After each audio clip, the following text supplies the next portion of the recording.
Pronto.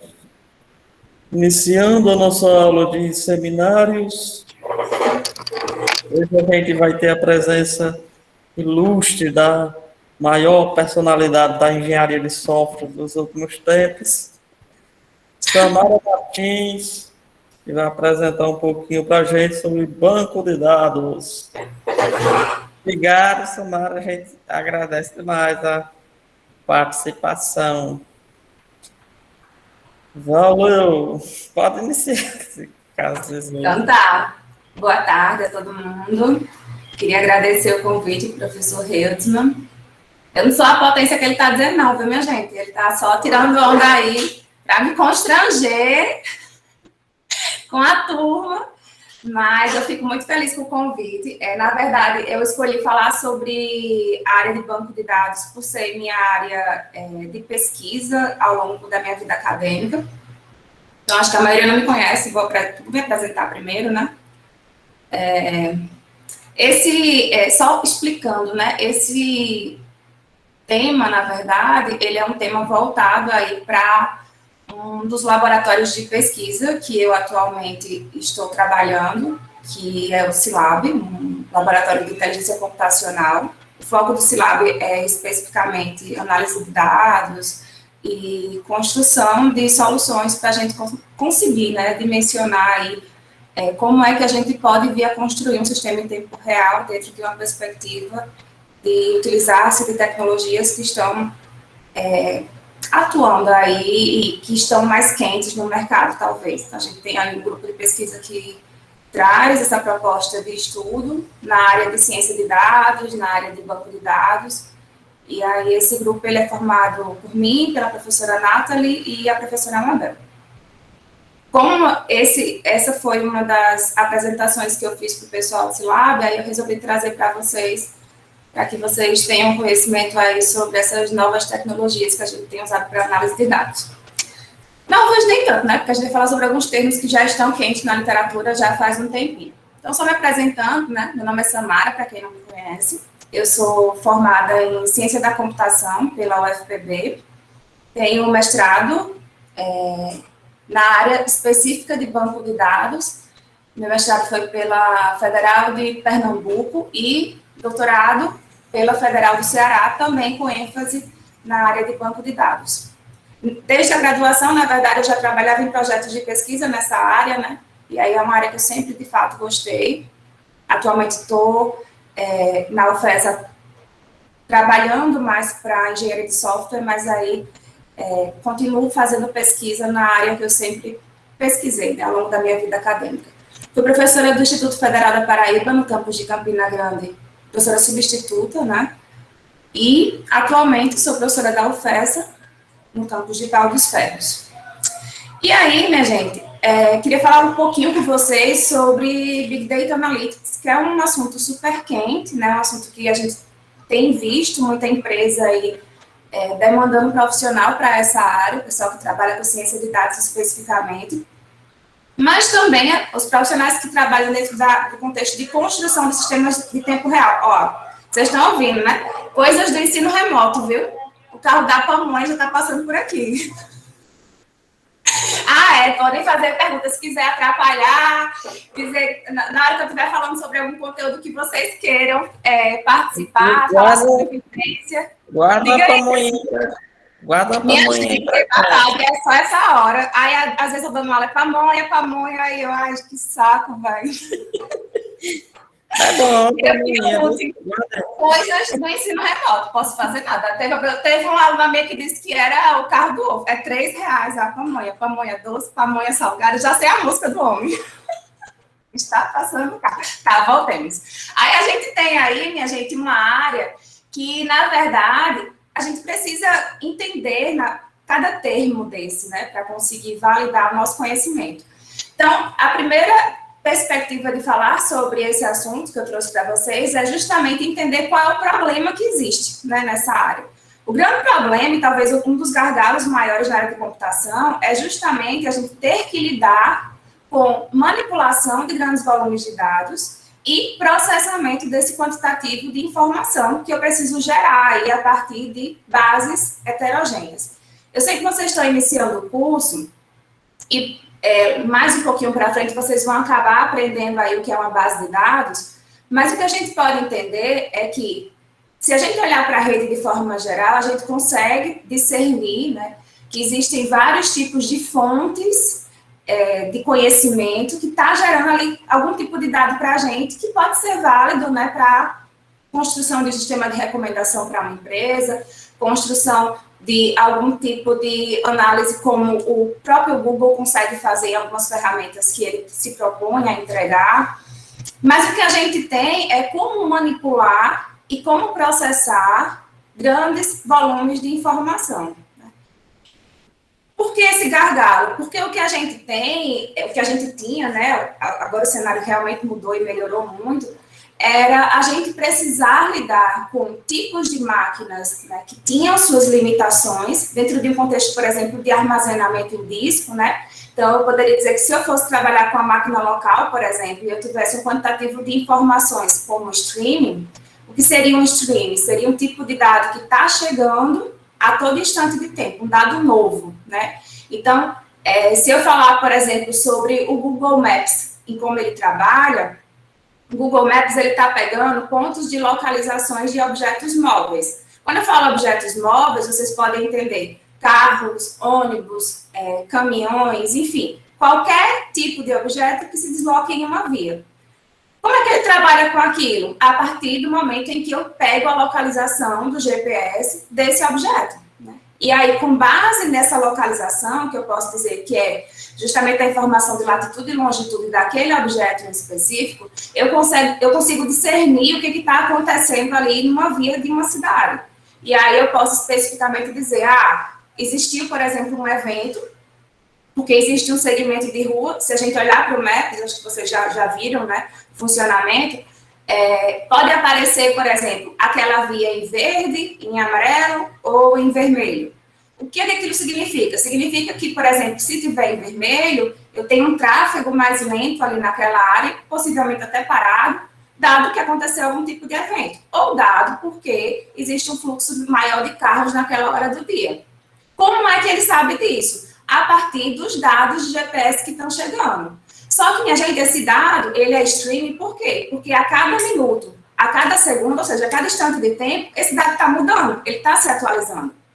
Se eu fosse depender, por exemplo, de algum tipo de processamento em uma máquina local, muito provavelmente ia chegar um momento em que aquela minha máquina ela não conseguiria mais receber dado para processar e gerar informação. Por quê? Porque eu já não tenho mais espaço no meu disco.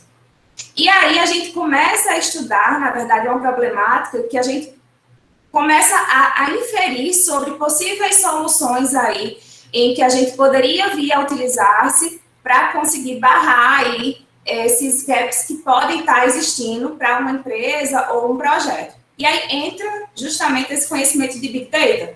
Big Data, na verdade, ele pode ser definido como uma forma de fazer-se consulta, coleta e reprodução de dados, né, dentro de um contexto complexo e sendo esse conjunto de dados volumoso. Mas o que a gente tem na literatura? A gente tem aí a característica de que esse volume de dados, ele precisa ser manipulado, ele precisa ser processado num tempo, ele precisa ser manipulado de forma correta e ele precisa ser processado no tempo hábil, justamente porque isso vai me permitir, né, ter conjuntos de informações que são relevantes para organizações, para que eu tome uma decisão dentro da minha empresa. Então, o que a gente tem? A gente tem a extração desse dado de fontes diferentes, sendo útil, por exemplo, se a gente for fazer uma pesquisa no Google de uma possibilidade de viagem para uma cidade litorânea. Dentro de um contexto de recomendações que podem vir a aparecer ali, de pesquisa, pode-se, na verdade, identificar, né, que algumas ferramentas do Google, ele começa a associar aquele tipo de informação, de busca que foi realizado para sistemas de recomendações de empresas de turismo. E aí, do nada, começa a aparecer um monte de propaganda em mídias sociais que a gente costuma utilizar. Exemplo, o Instagram, a gente pode ver, na verdade, a possibilidade do Instagram estar trazendo aí a perspectiva de visualização de patrocinadores que falam sobre viagens para um local litorâneo que possivelmente você poderia vir a gostar. Então, eu começo a trabalhar com sistemas de informação para conseguir justamente aumentar o quantitativo de vendas, né? E aí, essas informações, minha gente, elas podem ser geradas de várias formas diferentes, como eu já falei. O que a gente tem? A gente tem aí, então, a possibilidade desse tipo de informação, a partir do dado que eu estou recebendo como streaming, fazer com que eu possa ter uma análise melhor sobre o meu dado, né, e o escopo do que eu quero atender, para conseguir trazer uma melhoria relacionada ao quantitativo de vendas. Um outro exemplo, se a gente parar para refletir em aplicações, né, que a gente costuma utilizar, assim. O Spotify, se você me perguntar, Samara, como é que é o algoritmo que eles utilizam? Não sei. Mas o que eu sei é que, muito provavelmente, eles têm uma estratégia aí de utilização daquele estilo de venda deles, em que o algoritmo dele vai funcionar de formas diferentes, em perspectivas diferentes. Por quê? Porque ele me dá duas possibilidades de uso. Eu posso ser o tipo de usuário que não paga pelo serviço dele, né, e eles me permitem utilizar a ferramenta de forma gratuita. No entanto, tem algumas limitações e também ele me permite utilizar o serviço deles dentro do contexto de realmente pagar por aquilo, né? Se a gente parar para refletir no que eles fazem em relação ao tipo do usuário que não paga pelo serviço, né? Eles começam, na verdade, a dar estratégias de pulos de músicas ou de informações, enfim, que eu não tenho interesse de ouvir. Então, supondo, eu tenho um estilo musical que eu gosto mais de escutar, e aí a próxima música que chega para mim é um tipo de música que provavelmente não me agrada. E aí eu vou lá e uso a minha estratégia do primeiro pulo. Eu não sei se ainda está assim, porque eu nunca mais usei Spotify, só que quando eu usava, ele me dava a possibilidade de 3 pulos. Não sei se está assim ainda. Alguém sabe? Reudman, você que aí escuta suas músicas, o que você acha? Testar agora. Eu não, enfim, mas a gente tem aí um tipo de observação, né, que a gente pode vir a refletir sobre.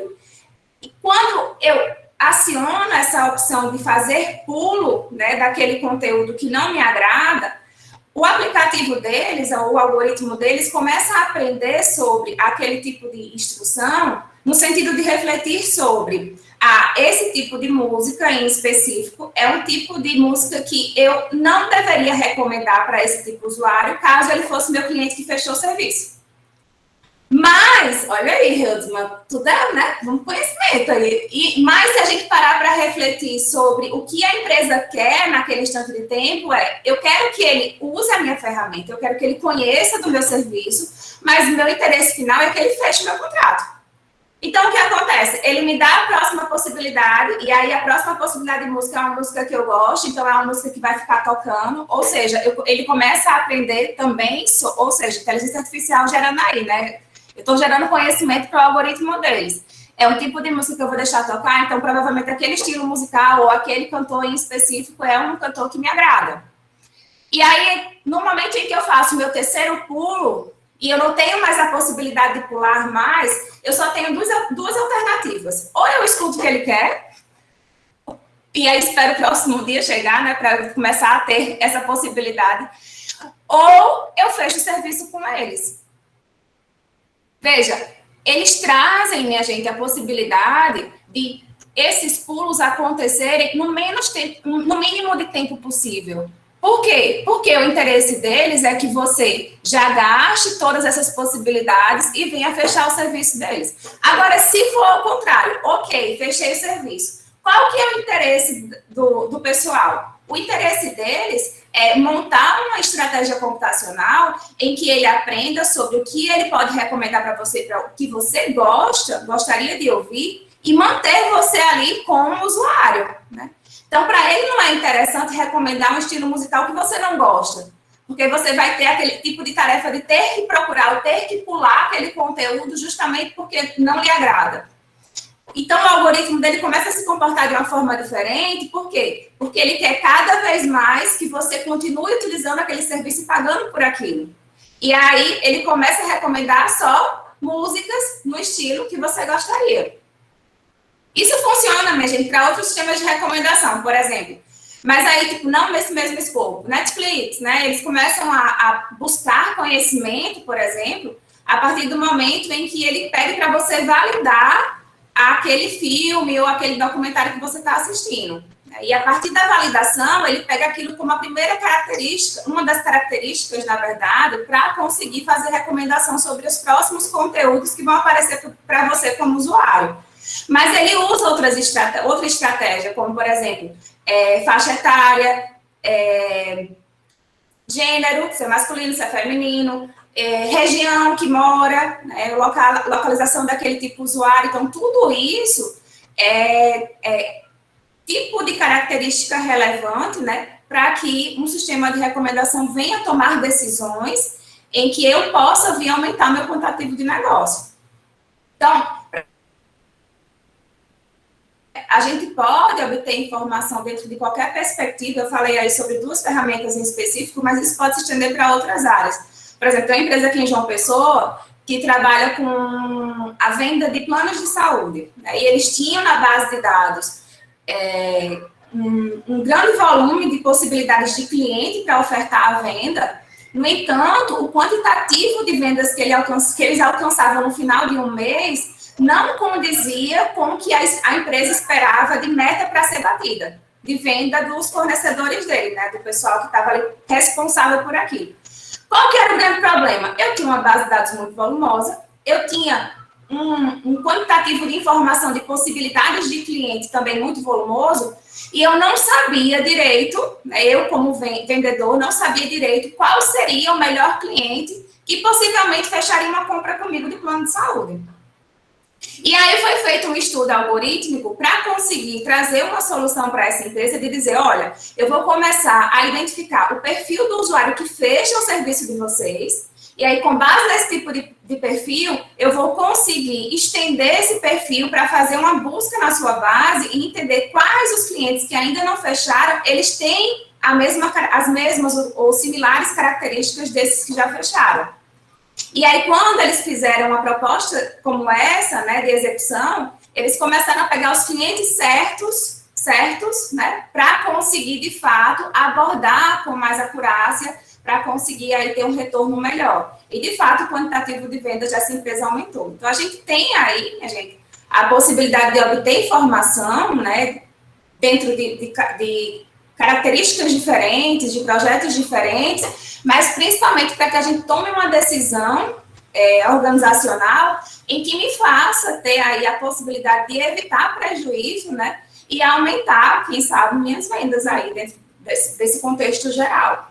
O que a gente tem, então? A gente tem grandes aplicativos, empresas, de forma geral, gerando tipos de dados, esses conjuntos de dados que podem ser validados e aí produzem uma grande massa de informação. A gente tem informação relevante de tipos de usuários diferentes em mídias sociais, Twitter, Facebook, quem usa ainda, enfim, Instagram. A gente tem aí o próprio uso de aplicações como YouTube, Netflix, enfim. E a gente também tem o próprio celular da gente, né, que fica aí ligado a uma conta, geralmente da Google, e a gente está lá com o GPS informando o ponto de localização da gente. Então, quer queira, quer não, ele consegue, por exemplo, no caso do GPS, mapear toda uma rota de uma cidade, né, dado, na verdade, o comportamento daquele tipo de usuário, e aí, com base nesse comportamento, por exemplo, eu posso gerar aí um tipo de conhecimento para um ambiente governamental, para que o governo daquela cidade, em específico, tome decisões sobre como trazer melhorias para a infraestrutura de uma cidade, dado que existem dias na semana que aquele local ele recebe um maior fluxo de pessoas. Então, veja, eu posso gerar informações como essa, acessar tipos de dados, enfim, como esses, né? E aí tomar decisões realmente melhores dentro do que a gente precisa trabalhar. O que a gente tem, então? A gente tem o surgimento do Big Data justamente trazendo essa validação, né, de base de dados volumosa, necessidade de processamento desses dados, esses dados que, de fato, estão mudando continuamente, como é que, de fato, eu posso pegar esse dado, pegar essa informação, que pode ser relevante para a minha empresa, e aí, com base nessa informação, eu gero um tipo de processo em que me dá a possibilidade de ter uma informação relevante para um processo de tomada de decisão. Então, Big Data, minha gente, na verdade, no meados de 2008, teve aí um boom de conhecimento sendo gerado, principalmente numa problemática que a Google estava buscando resolver, né? Estava buscando resolver principalmente dentro do contexto de gargalo sobre como armazenar grandes volumes de dados em infraestruturas de banco, né? E aí, uma das estratégias foi falar-se sobre Big Data, falar-se sobre bancos de dados NoSQL, e falar sobre paradigma de processamento MapReduce, que são conceitos que vocês vão aprender ao longo da universidade, das disciplinas que vocês vão cursar. Mas, sobre Big Data, a gente tem aí, na verdade, um termo, né, sendo considerado um fenômeno já um pouquinho mais para frente. 2008 ainda acontecia a problemática, as pessoas estavam tentando entender, né, o que estava acontecendo ali em relação às necessidades de grandes empresas. Outra grande empresa que, por exemplo, fala sobre esse contexto de receber grandes volumes de dados, empresas de companhias aéreas, né? Então, a gente tem aí, na verdade, diferentes vertentes e precisava se falar sobre esse dado volumoso, só que em 2013 foi quando justamente as pessoas começaram a publicar sobre esse assunto.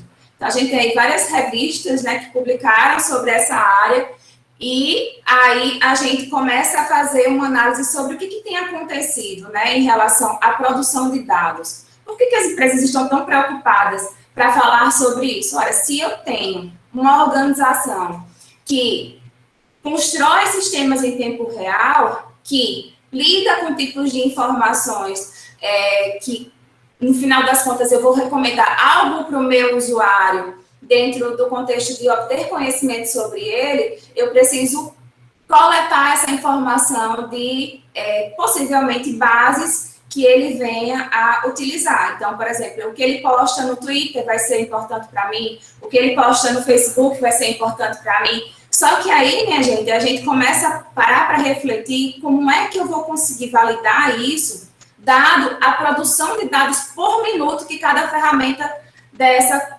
venha a ter. Por exemplo, o YouTube tem uma produção de dados por minuto de 72 horas de vídeo. Isso, minha gente, é por minuto, tá? Então, por minuto, ele está obtendo ali um novo vídeo, 72 horas de vídeo a cada 1 minuto que está passando aí. Agora, imagine, eu querer saber quais são os vídeos que um tipo de usuário vem assistir para eu conseguir recomendar algo.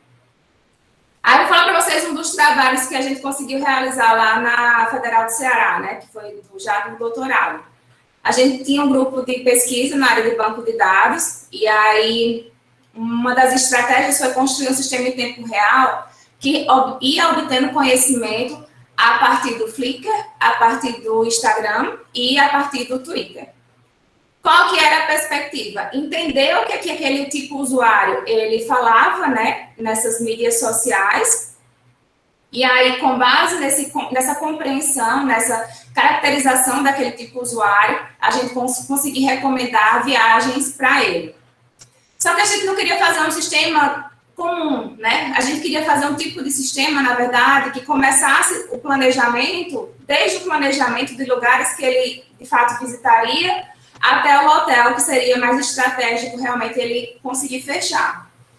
Então, o que aconteceu no final das contas? Se o cara falasse, eu quero viajar para Paris, e um dos lugares que eu gosto muito de ver é obra de arte.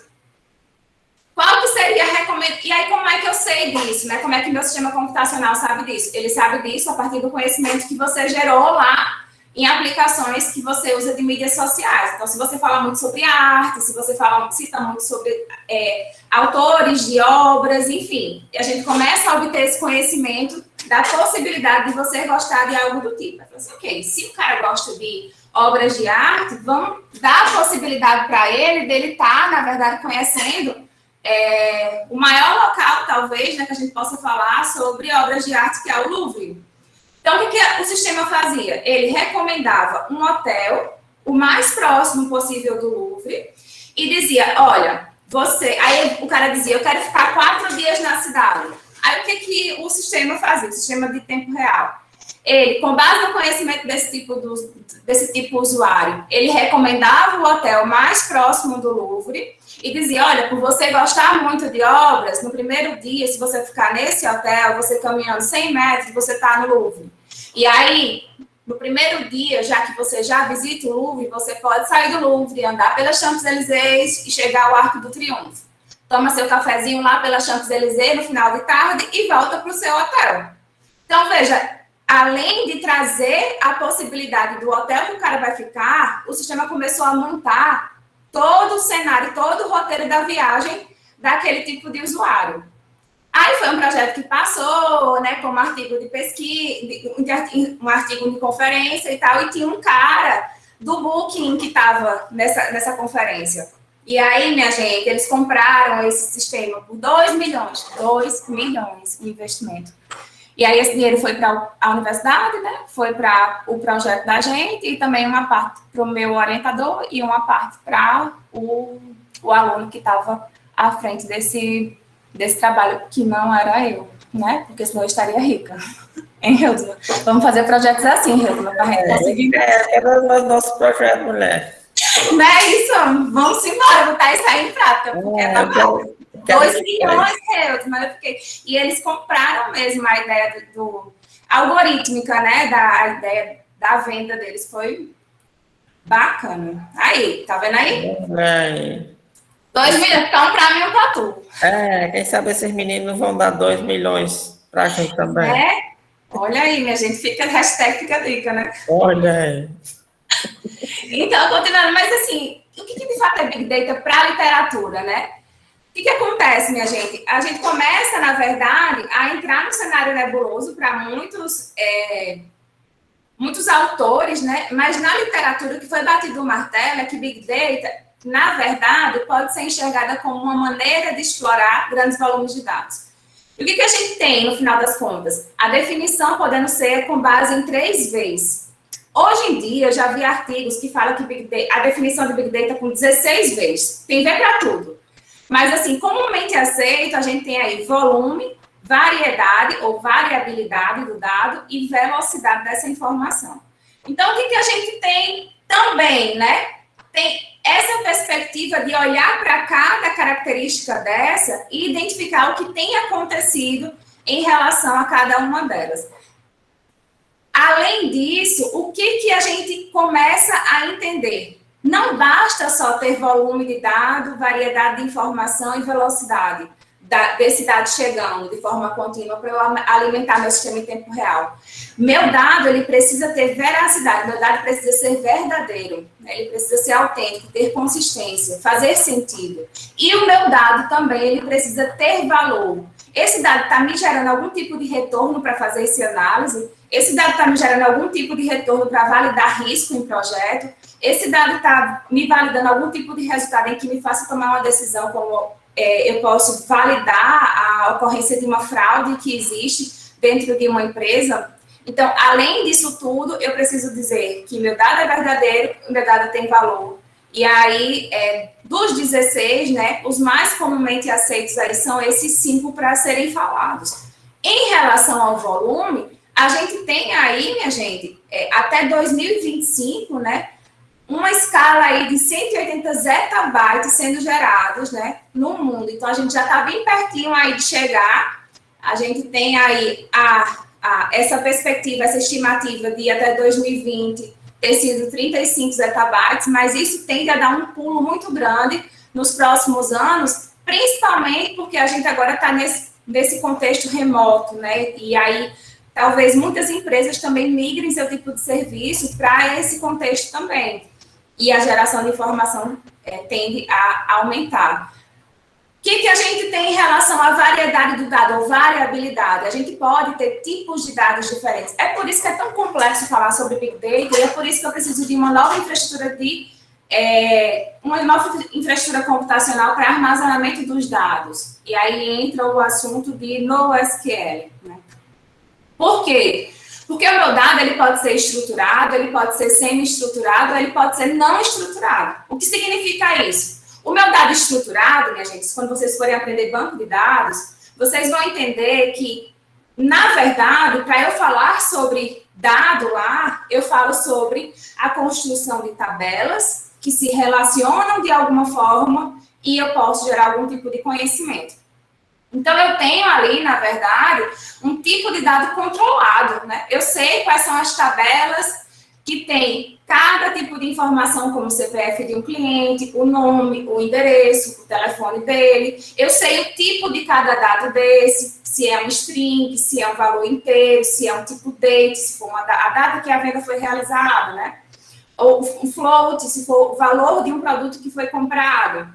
E eu sei que essas tabelas, elas se comunicam a partir dessas setinhas que vocês estão vendo nesse modelo aí, em que ele me traz, na verdade, a perspectiva de uma chave estrangeira, que seria esse CPF cliente na tabela de venda, ele ter relacionamento com a sua chave primária cliente. O que significa? Eu estou dizendo que eu consigo encontrar quem foi o cliente que comprou um produto a partir dessa relação. Mabel vai explicar isso para vocês mais direitinho. Mas o que eu quero dizer é que nesse tipo de dado eu tenho um controle geral sobre tudo. Eu sei quem são os meus dados, eu sei quem são as tabelas, quais são as tabelas que eu vou trabalhar, eu sei como elas se comunicam, e a minha informação aí, ela é fácil de ser obtida no cenário como esse. Para esse tipo de cenário, a gente começa a trabalhar com tipos de bancos de dados relacionais, que vocês vão acabar estudando, né? Podem se estender para objeto relacional. Mas qual é o problema também? O problema também é que esses dados, eles nem sempre vão chegar bonitinho assim para a gente, né? Eles podem chegar como semi-estruturado, ou seja, eu posso ter um grafo aparecendo ali, né? Vocês vão aprender grafos na disciplina de estrutura de dados, mas o que eu tenho é a possibilidade de fazer-se uma busca num nó inicial, veja, projetos da empresa seriam o meu nó pai, e esses projetos, eles começariam na verdade, falar sobre qual área atuam, né, a partir dos seus nós filhos. E aí, quanto mais eu desço, né, no nível da árvore, eu começo a obter informações específicas sobre cada filho. Então, qual é o nome do meu projeto? Qual é o código que eu posso atuar, eu posso buscar informação sobre ele, né, como se a matrícula daquele projeto? Quem são as pessoas que trabalham nesse projeto? Enfim. E eu posso ter isso, minha gente, dentro de uma imagem como essa, e eu preciso obter um conhecimento daí. Outra ferramenta, né, que a gente pode olhar como gráfico é o próprio Google Maps, né? O que acontece? O Google Maps, a gente olha para aquela interface gráfica, a gente vê aquelas ruas, né, o shapefile da cidade, as ruas da cidade aparecendo ali lindas para a gente, só que por trás, minha gente, é tudo grafo. Como é que eles podem vir a trabalhar, né? A gente pode ter cada cruzamento de rua, e aí deixa eu tentar explicar mostrando, porque eu precisaria de um quadro para fazer isso, né? Mas eu vou tentar apresentar minha tela inteira, e aí fica melhor. Deixa eu só ir já abri aqui. Ok, eu vou colocar Mac Shopping, que é um shopping aqui de João Pessoa. Eu estou em João Pessoa, tá? Sou daqui, natural de João Pessoa. E eu vou colocar a minha rota saindo do Manaíra Shopping, que é outro shopping próximo daqui, do MEG também. Ok, deixa eu compartilhar agora a tela toda.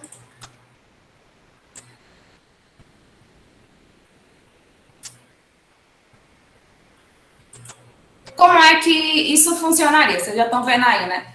Bem, eu tenho aqui uma rota sendo definida, né? De 2 pontos de localização, no Shopping Manaíra para o Mac Shopping, certo? Teoricamente, seria só um segmento de rua, né? Que o carro ia trafegar pela cidade. Eu vou pegar uma dessas daqui, certo? que não vai passar só por um segmento. Deixa eu ver aqui, pronto.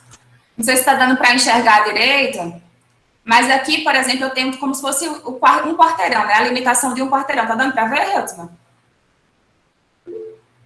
Só ouro. Ótimo. O que a gente tem? A gente tem a possibilidade... Isso aqui seria um gráfico por trás, certo, minha gente? E aí, o que eu tenho é... Esse cruzamento aqui, eu diria que seria um nó do meu grafo. Seria, por exemplo, o nó 1 do meu grafo. E esse próximo cruzamento, o nó 2. Então, eu vou começar a computar o tempo de viagem de um cruzamento para o outro. Ou seja, eu vou considerar só esse segmento de ruazinha aqui, dessa rua Escrivão, Sebastião de Azevedo Bastos.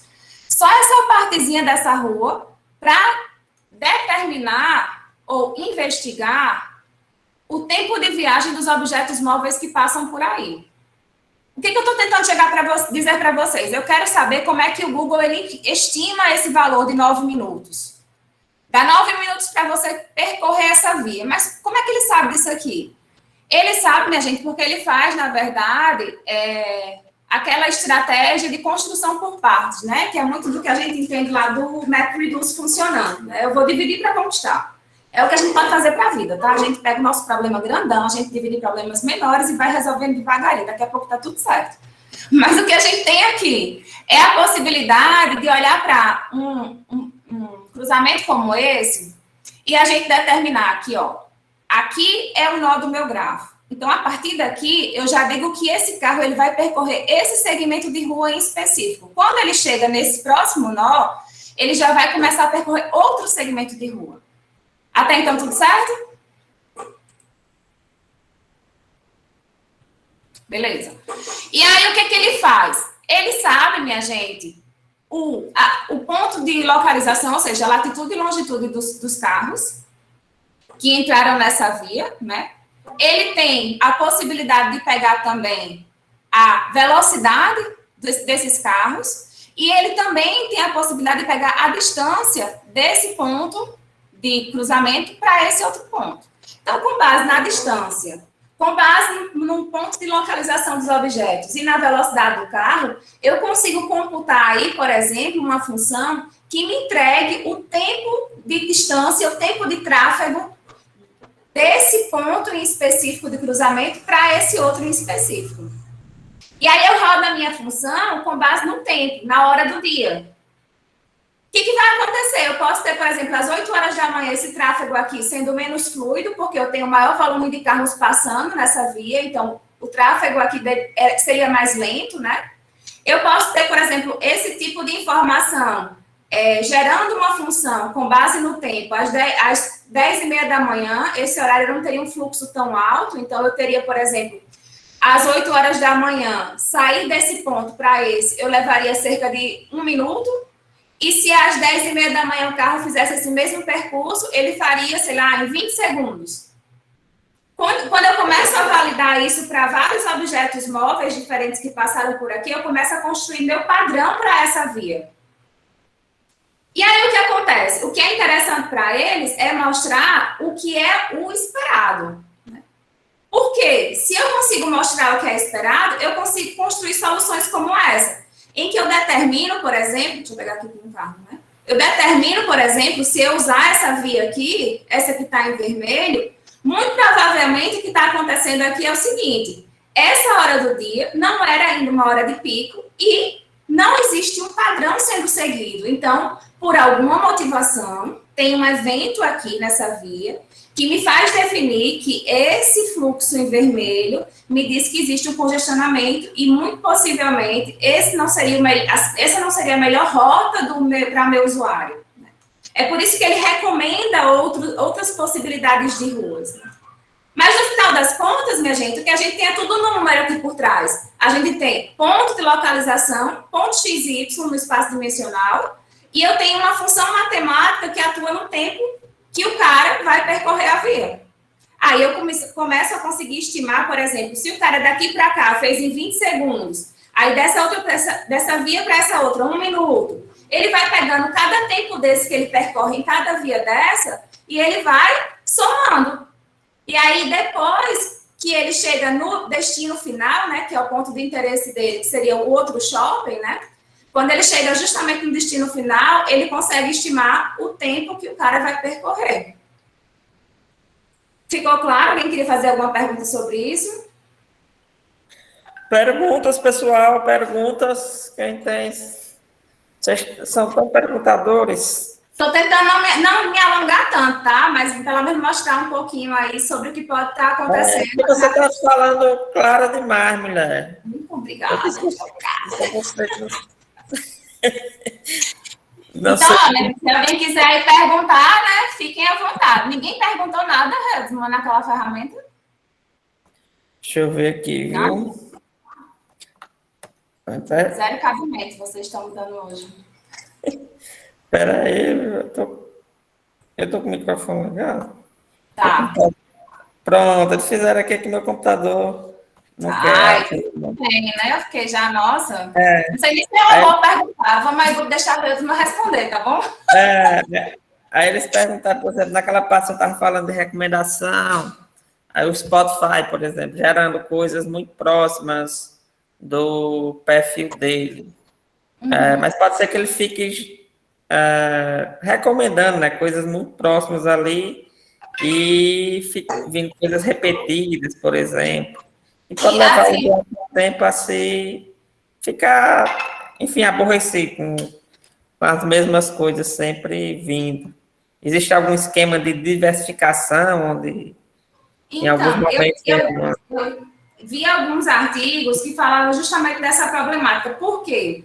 Outro problema, né, em relação a isso, né, de recomendar sempre o que eu gosto, é porque não me dá a possibilidade de conhecer outra coisa que eu provavelmente iria gostar, mas eu não tenho a possibilidade de obter essa informação tão facilmente, porque a ferramenta não me ajuda nisso, né? E aí, existem, na verdade, já estudos pensando nessa estratégia reversa, né, de conseguir começar a recomendar tipos de, por exemplo, no caso da Netflix, tipos de filmes ou documentários que poderia vir a agradar aquele tipo de usuário com base no que ele já assistiu, mas também com base no que pessoas que não têm o mesmo perfil que o meu, né, de gostar de filmes, mas têm outras características similares, tipo região onde mora, idade, isso poder ser relevante também para me fazer inferir sobre outras propostas de recomendação. E aí, realmente, um dos problemas, né, que a gente pode vir a enfrentar é esse, de acabar aparecendo só conteúdo que tem a ver com o que eu gosto e eu deixar de conhecer a possibilidade de informações que seriam relevantes e provavelmente gostaria até, né, de ter conhecido, mas a ferramenta não me dava essa possibilidade. Então, existem já estudos que fazem esse tipo de análise do algoritmo ser reverso ou de se basear em características diferentes, não só nesse contexto de similaridade de conteúdo que eu gosto de assistir, mas também de conseguir buscar isso com base em outros tipos de usuários. Então, faixa etária, né, características que são relevantes para a ferramenta que pode tomar a decisão de recomendar também. Ó, pessoas andaram vendo isso aqui também, né? Então, assim, pode ser que você goste. E aí aparece lá no meu perfil. Ou então, por que você assistiu tal coisa? Você pode gostar desses outros. Aí lá naquela lista pode ter algum tipo de documentário que nem se encaixa muito no seu perfil, mas aparece porque a característica lembra aquele anterior que você assistiu. Então, acaba que eles usam estratégias como essa para conseguir gerenciar esses gargalos aí que podem estar aparecendo. Muito bem. O pessoal ficou bem animado aqui com Vossa Senhoria. Aí quer saber, quer seguir, né, na área, quer saber como foi que você fico feliz. Para essa área, né, para eles, enfim, dar o start deles também. Foi que levou a... Não tá fazendo nada, vou estudar a vida dele. Minha gente, é o seguinte, para quem quer entrar nessa área de análise de dados, tem que saber matemática, tem que saber estatística, tem que saber a base, né? Estrutura de dados, algoritmos. Você tem que ser, na verdade, você não tem que ser bom em uma linguagem de programação, você tem que ser bom na base. Algoritmos, estrutura de dados, né? Por exemplo, essa parte de grafos aí, você só consegue pegar um dado semi-estruturado como esse se você souber realmente como é que você passeia no gráfico desse, né? E gráfico você aprende lá em estrutura de dados. algoritmos que, na verdade, me dá essa possibilidade de visualizar um problema computacional, lógica computacional de forma geral, né? E estatística, matemáticas. Os cálculos aí que vocês estão vendo na universidade, eles são importantes, geometria analítica, tudo isso é muito importante para quem vai trabalhar nessa área de ciência de dados. Porque, no final das contas, minha gente, é muita matemática, estuda de A2, né, que tem gráfico pronto.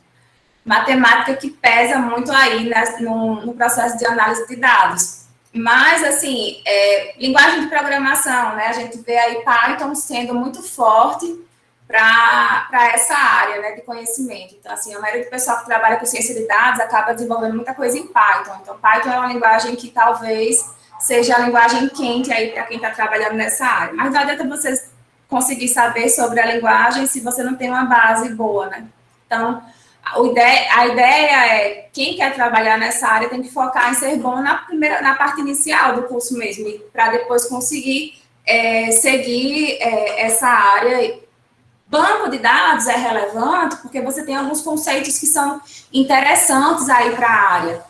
Só que eu acho que dentro dessas disciplinas que eu falei, a principal relevância são as áreas de cálculo, estatística, algoritmos e estrutura de dados. Essas são realmente essenciais. E aí você programa em qualquer linguagem, na verdade. Mas uma das que a gente pode estar falando aí, e é a linguagem que a gente adota no Scilab, né? Todas as os nossos produtos que saem, propostas, saem em Python, né?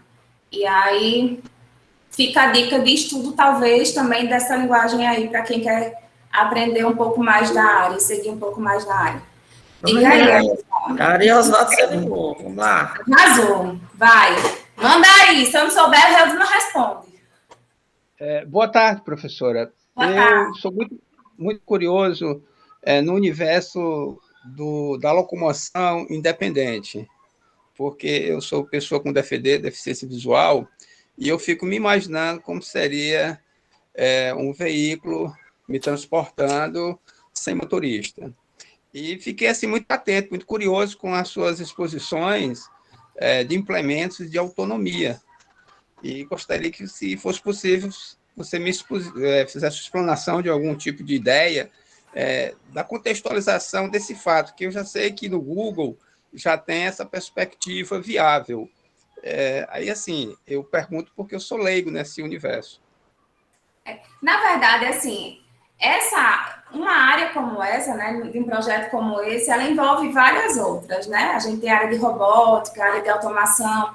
A análise de dados, ela vai ser relevante, principalmente porque, por exemplo, voltemos aqui ao que eu estava explicando do Google Maps, né, para eu conseguir contextualizar melhor a minha resposta para você.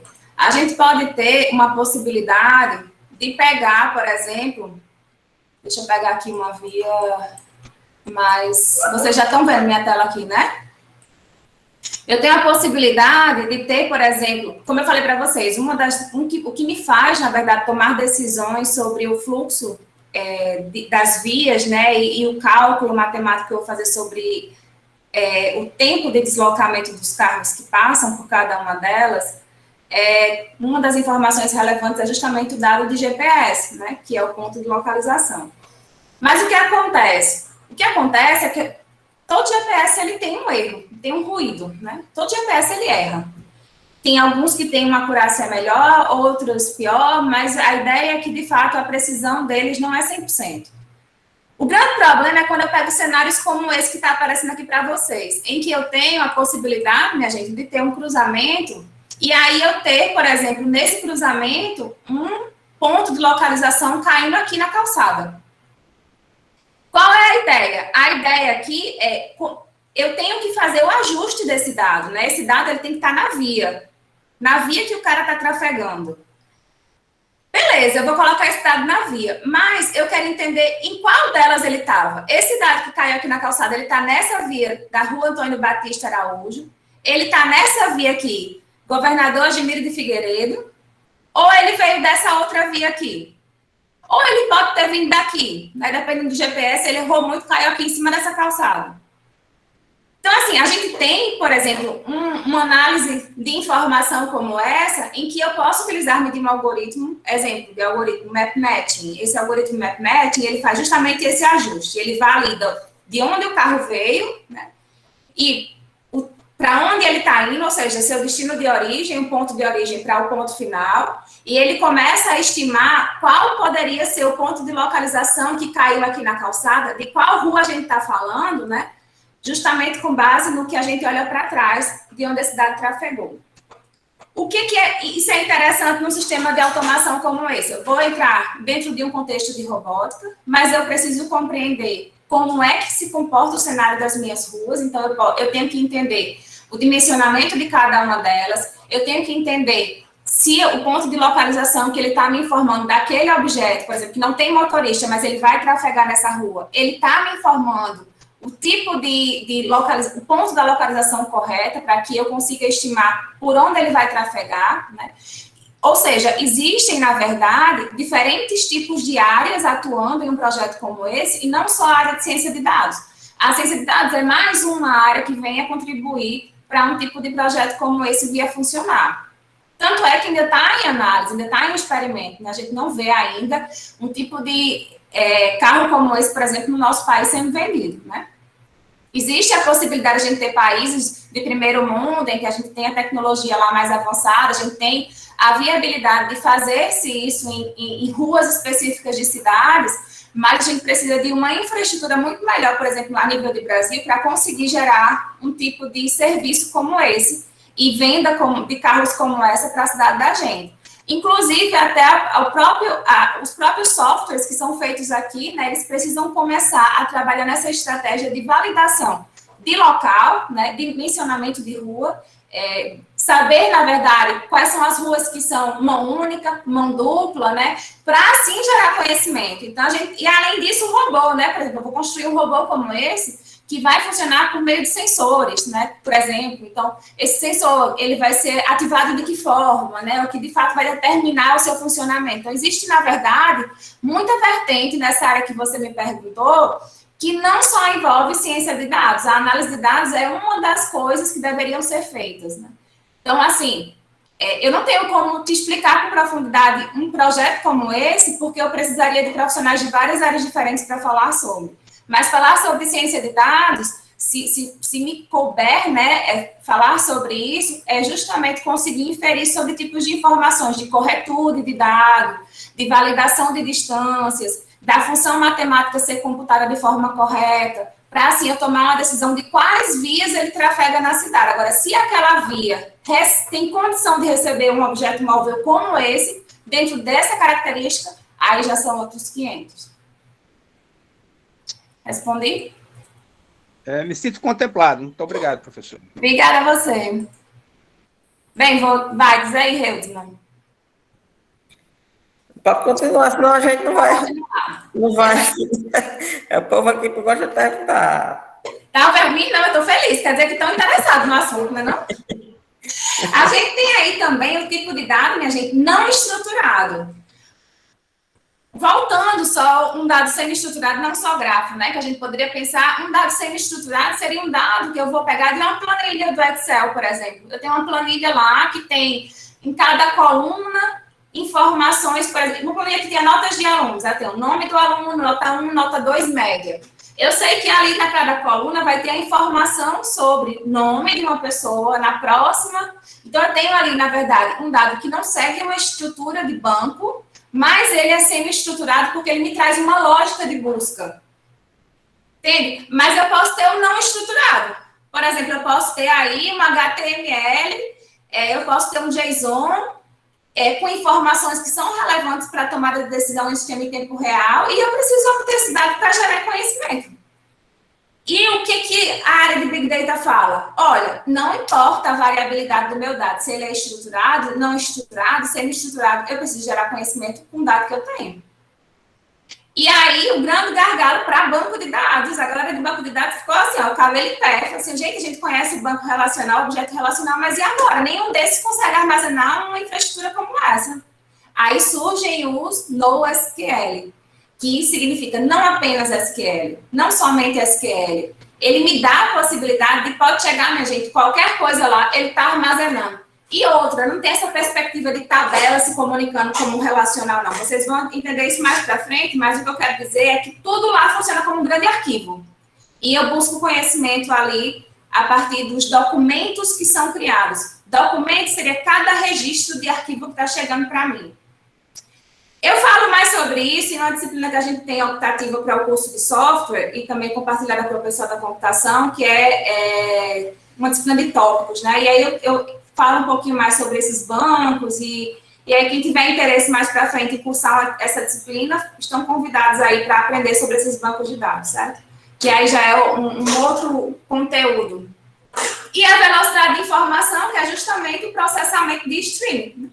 São dados que mudam a cada instante de tempo, cada minuto a cada segundo. E eu preciso tratar esse dado para detectar, por exemplo, possibilidade de falha em algum tipo de máquina que está funcionando em tempo real, realizar mineração de dados em tempo real, falar sobre tráfego de dados em tempo real, né? Aconteceu hoje um evento de uma pessoa, minha gente. O asfalto cedeu, o carro caiu. Olha aí, ó, trágico, né? Mas aconteceu. Eu sei que está um caos tanto nessa via que aconteceu o evento, quanto no entorno dela, porque é uma via que fica próxima ao centro da cidade, e hoje é um via de comércio, né, enfim, e próxima à Universidade Federal daqui. Então, acaba que o fluxo de carro naquela via era muito grande já, né, em dias normais, mas hoje diz que está, meu filho, ninguém passa. Então, a gente pode ter, na verdade, a construção e o relato de conhecimento. Professora, mas como é que o Google sabe que aconteceu o acidente? Ele não sabe. Ele sabe que se está, por exemplo, se eu tenho uma via que o cara precisava fazer uma viagem em 1 minuto e meio, ele está 15 minutos parado, aconteceu algum evento? Eu não sei se o carro quebrou, um ônibus bateu, eu não sei se o asfalto cedeu, eu não sei o que houve, mas tem um evento que não segue o meu padrão. E se não segue o meu padrão, vamos dizer, olha, você não, por esse caminho você provavelmente não chega no seu destino no horário hábil, então vai por esse outro. Eu vou começar a recomendar outros tipos de percursos para ele conseguir chegar ao destino final. E aí, o que surge? Computação em nuvem, junto com o Big Data. Então, computação em nuvem, minha gente, e Big Data são amiguinhos. Eles andam de mão dadas. Quem que está falando sobre Big Data, base de dados volumosa, não adianta desenvolver nada em uma máquina local. Não adianta você fazer experimento em uma máquina só, porque meu volume de dados vai aumentar muito. E qual que é a grande vertente da computação em nuvem? Eu estou usando sob demanda. Se for necessário, eu compro aquele serviço. Então, por exemplo, eu vou lá, contrato um nó da Amazon para colocar a disponibilidade, né, de uma máquina que eu consiga armazenar meus dados. Se eu fosse fazer isso na máquina local, vamos voltar no cenário. Eu tenho 1 terabyte de dados aqui na minha máquina e eu preciso gerar o processamento de um sistema em tempo real. Um dos grandes gargalos é tempo de processamento. Eu tenho muito dado para processar a informação. Então, qual seria uma estratégia? Vamos pegar essa base grandona de 1 terabyte e vamos dividir em bases menores. Eu vou pegar 5 máquinas e vou colocar um volume de 256 gigas de dados para cada uma.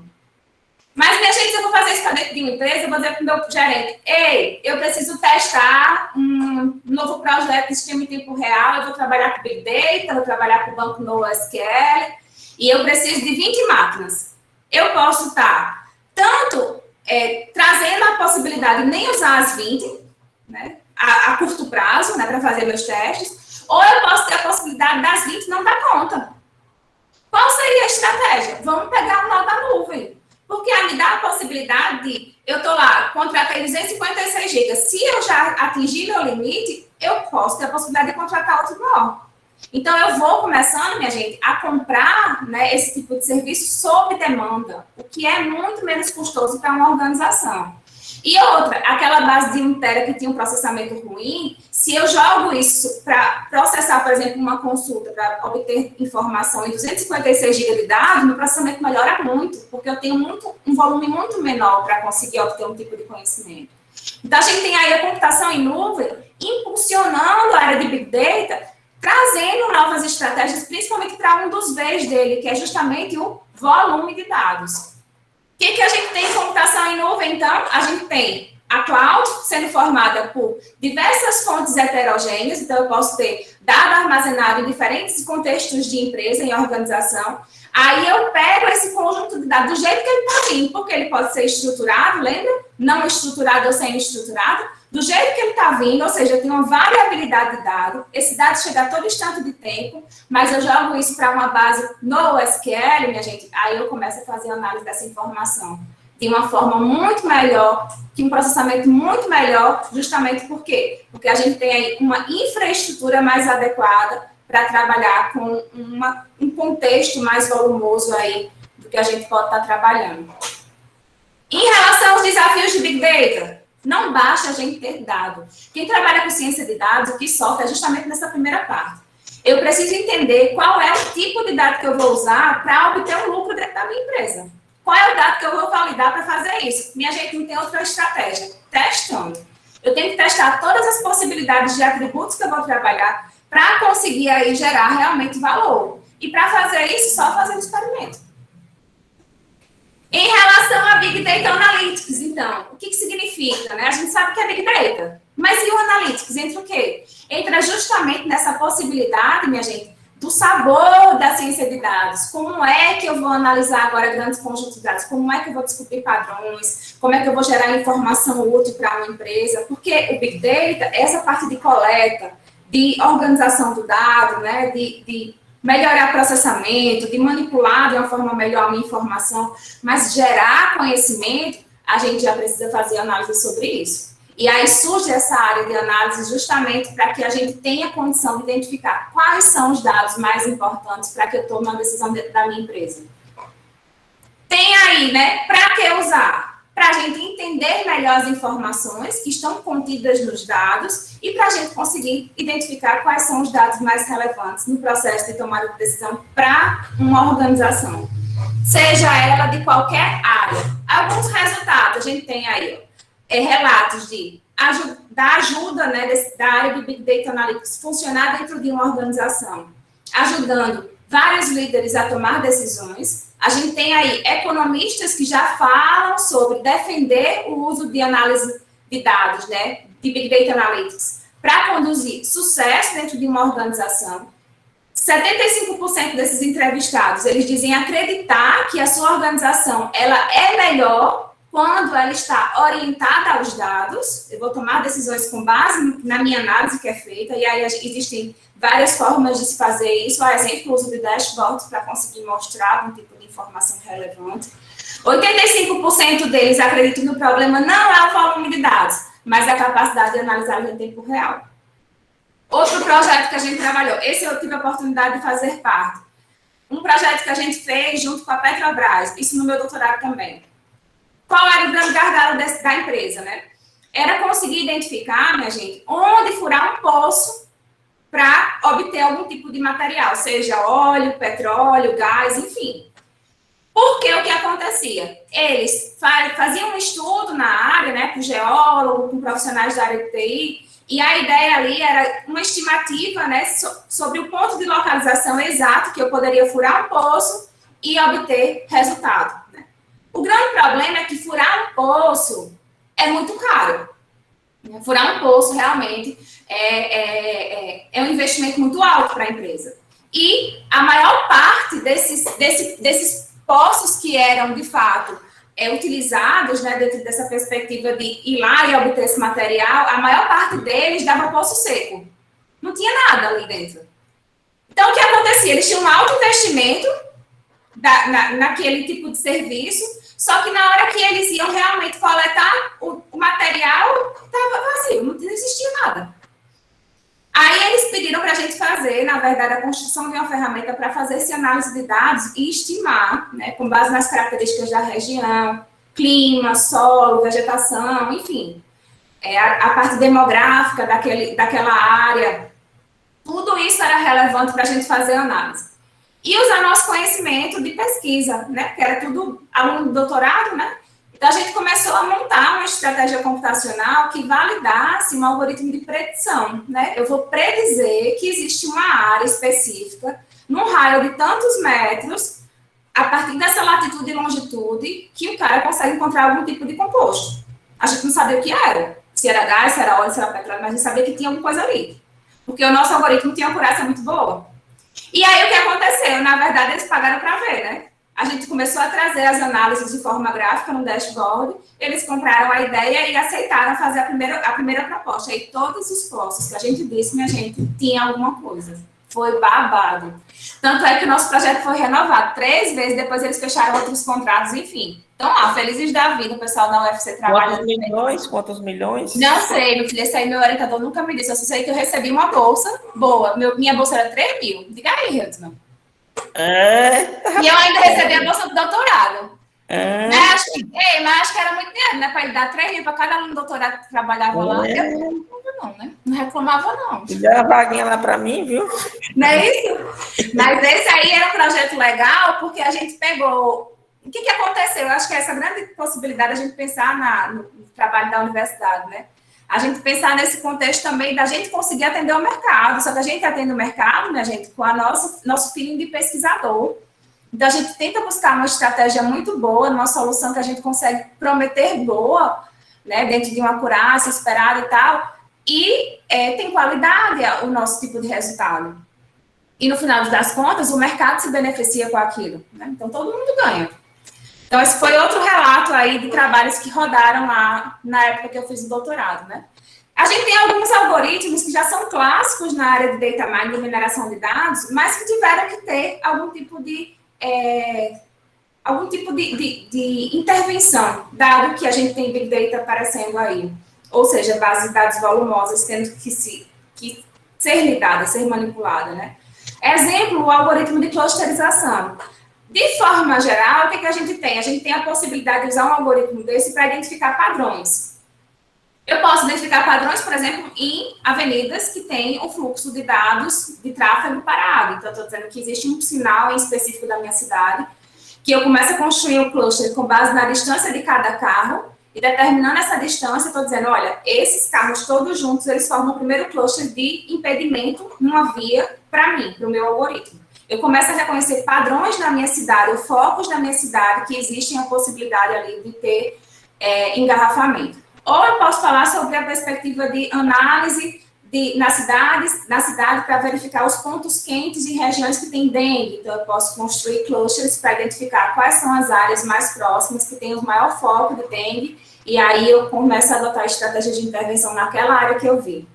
Só que qual que é o grande problema aqui? O grande problema é justamente porque eu começo a comparar esses algoritmos de similaridade.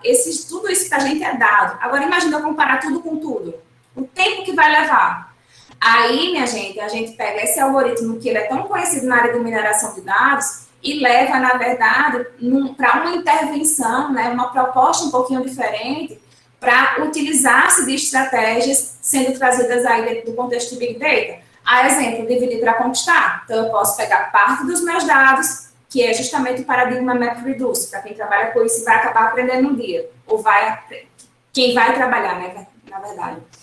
O MapReduce, ele pega um conjunto de informações, distribui em problemas pequenos e começa a montar soluções pequenas para reduzir uma solução final. Esse paradigma, ele trabalha muito bem para algoritmos como de clusterização e para N outros, né? Existem vários outros, algoritmos de classificação, algoritmos de predição, e isso aí, né, gente, quem estuda ciência de dados, quem vai estudar, vai acabar aprendendo sobre cada um desses tipos de algoritmos que podem ser utilizados. É um mundo de coisas, certo? É um conjunto de aulas que o professor daria para falar sobre cada um deles. Mas fica aí, na verdade, a dica de leitura desse artigo, que acaba trazendo uma análise geral sobre cada algoritmo desse. Posso disponibilizar depois esse material com o professor Heldman e ele compartilha com vocês posteriormente. E aí eu posso usar, na verdade, análise de Big Data em áreas diferentes. Área de saúde, área de varejo, área de finanças, área de tráfego, né?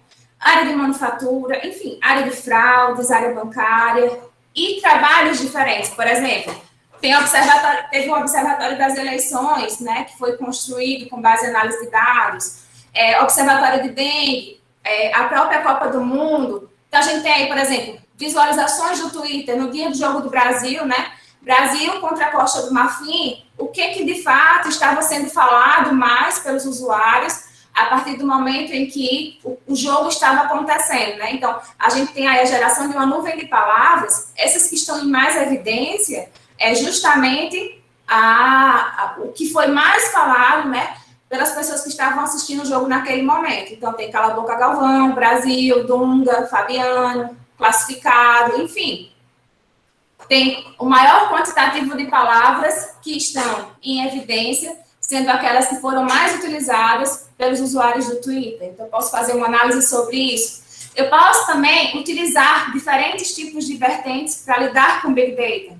Propostas na área de visualização de dados, localização pessoal, contexto bancário, saúde, entre outros. Vamos ver aqui em relação à visualização de dados. A gente pode ver, deixa eu tentar pegar esse link aqui, para conseguir abrir para vocês. Minha tela está toda compartilhada? Tá, não. Deixa eu compartilhar. Estou quase acabando, viu, Resma? Meu objetivo não é estourar o tempo de vocês, não. Meu objetivo é ser legal.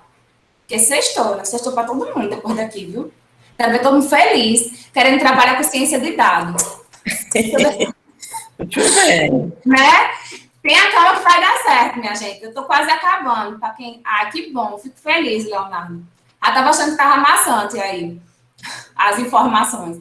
Aqui, minha gente, foi uma estratégia de visualização muito legal que eles fizeram para mostrar o deslocamento de pessoas em uma cidade, né? Aqui é porque ele está dentro de uma perspectiva baixa, né? Vou colocar aqui média para a gente ver. Aqui, quando mostra esses pontos se deslocando, quer dizer que as pessoas estão saindo, por exemplo, de sua casa, indo para o local de trabalho, né?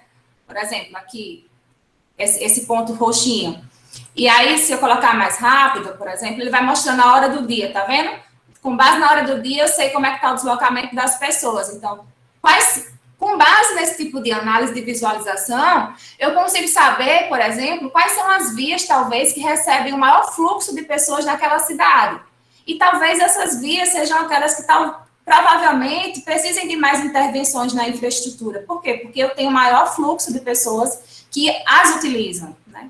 Então, essa proposta, na verdade, é bacana para que, por exemplo, um gestor de uma cidade, ele tome uma decisão mais pontual, sabendo, de fato, o que tem ocorrido no dia a dia daquela população, né? O cara para fazer um coffee break, ele, assim que ele acorda, ele vai para o seu local de trabalho, ou ele trabalha de casa, enfim. Aqui eu começo a ter uma vertente específica de visualizar dados, né? Com base na população de uma cidade, e aqui ele vai rodando, ó, até o último horário do dia. Então, você vai vendo que as pessoas vão saindo das localizações, vão retornando para as suas casas, né? Então, assim, é uma das estratégias do que a gente poderia utilizar para fazer essa análise de dados, é justamente trabalhar também nessa parte de visualização das informações, né? Qual é a hora do dia que eu tenho mais fluxo de pessoas na cidade acontecendo, né? Então, a gente vê essa parte da madrugada, a maioria do pessoal já está dormindo, né? Então, a partir, sei lá, das 7 horas da manhã, que de fato esse fluxo começa a mudar. Deu para ver? Legal, né? Eu acho massa também, minha gente, não vou mentir não. Tem outra ferramenta aqui de visualização, mas aí eu deixo que vocês depois deem uma olhadinha. De localização, né, a gente tem aí, por exemplo, como é que a Uber pode estar trabalhando dentro de uma perspectiva de montar estratégias de rota. Por quê, minha gente? Porque, por exemplo, eu não vou recomendar carros que estejam muito distantes daquele ponto em que o cara chamou, né, o serviço. Uma das estratégias também que o próprio aplicativo pode trabalhar é dar a possibilidade do usuário andar, né? Por exemplo, eu estou nesse ponto de localização em específico, mas acaba sendo uma rua que é contramão para a maioria dos carros que vão me buscar, né? Então, acaba que meu tempo de espera é maior. E aí o sistema pode dar a recomendação de se você andar 100 metros para a próxima avenida, os carros conseguem trafegar de uma forma mais fluida, sem ser contramão para eles, e eles te pegam mais rápido. Então, você pode dizer, inclusive, para uma ferramenta como essa, o quão disposto você está a andar para conseguir obter aquele carro no seu ponto de origem. E aí, a grande vertente é, a partir de uma estratégia como essa, como eu já falei para vocês, né, que é um gráfico por trás, ele consegue entender o quê? Que o usuário e os carros que estão disponíveis na via, eles também são pontos do meu nó, que pertencem ao meu grafo. Mas agora, o que eu posso fazer é entender que esses nós, eles, na verdade, se movimentam pelo meu grafo. Então, é mais complexo falar sobre uma solução como essa, por quê? Porque eu tenho aí a possibilidade, na verdade, de validar menores caminhos, né, desse meu ponto de interesse, que seria justamente o meu usuário, para os pontos de interesse relacionados aos carros que estão próximos a ele, né? Então, qual seria o melhor carro para ir buscar aquele passageiro, né? Qual seria, de fato... Hoje em dia não tem isso, não. Hoje em dia, se alguém aceitou, graças a Deus, eu vou embora. Mas, antigamente, a gente tinha essa possibilidade do cara conseguir validar para a gente, do algoritmo, conseguir validar para a gente, né? Qual seria, de fato, o melhor... E ainda assim acontece, né? Qual seria o melhor carro que poderia vir buscar aquele usuário em específico? Deixa eu ver aqui, está compartilhando, né? Está carregando aqui, beleza. Bem, dentro do contexto bancário, a gente pode utilizar a análise de dados para aumentar a satisfação do meu cliente, para minimizar risco. Por exemplo, eu vou fazer um empréstimo para aquele cara. Mas como é que é, na verdade, seu comportamento financeiro?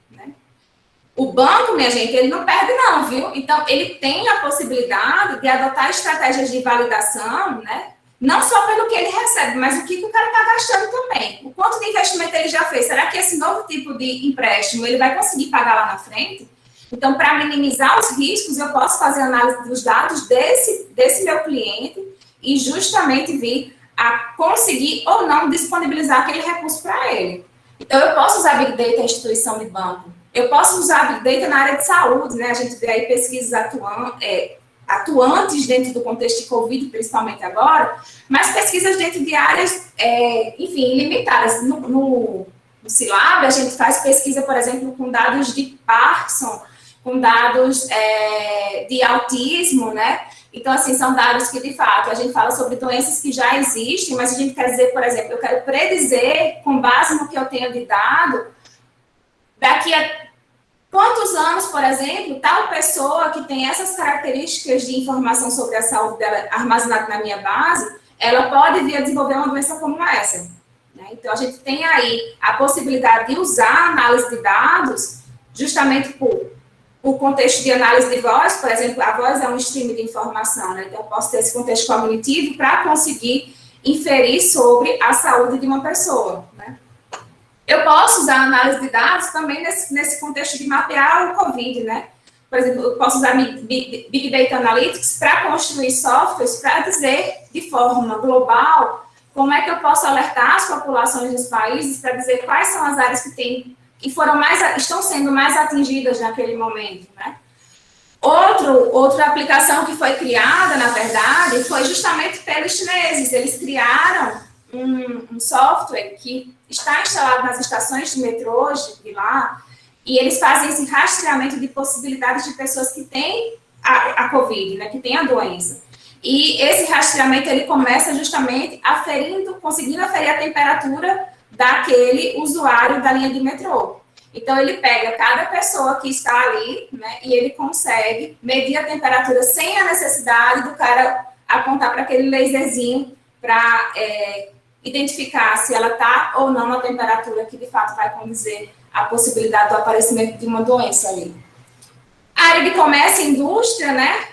Na verdade, eu posso aumentar a produtividade dos custos, e aí a gente, na verdade, vê algoritmos já que trabalham com isso, né? Por exemplo, a gente vê o a priori, que é um tipo de algoritmo que foi construído dentro dessa possibilidade de obter conhecimento que eu não obteria. Porque, por exemplo, eu chego no supermercado, aí eu quero comprar macarrão. Aí, na seção de macarrão, tem o extrato de tomate, tem a maionese, tem a azeitona, tem possibilidades de produtos que eu levaria para construir minha macarronada, para a construção desse tipo de evento.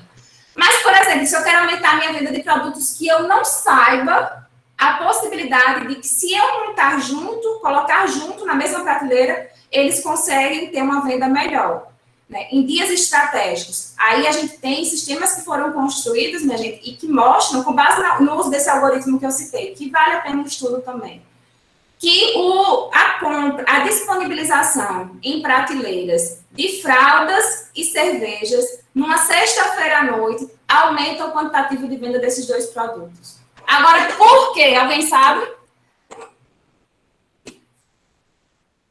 Porque produtos tão diferentes, a gente tem a possibilidade de aumento de venda. Esse é exemplo clássico na área de mineração de dados. Alguém já ouviu falar? Pelo menos já ouviu falar?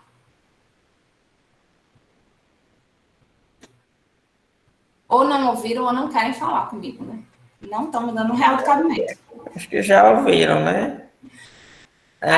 Geralmente nos supermercados, né, eles colocam um chocolate, um negócio, né, perto ali dos caixas, já por menino ver. O menino ver, Os Kinder os Kinder Ovo, aqueles mais caros que tem, né? Bota ali só os cabos, né? Os Doritos, não bota aquele de R$1, não. Bota o Doritos, que é 8.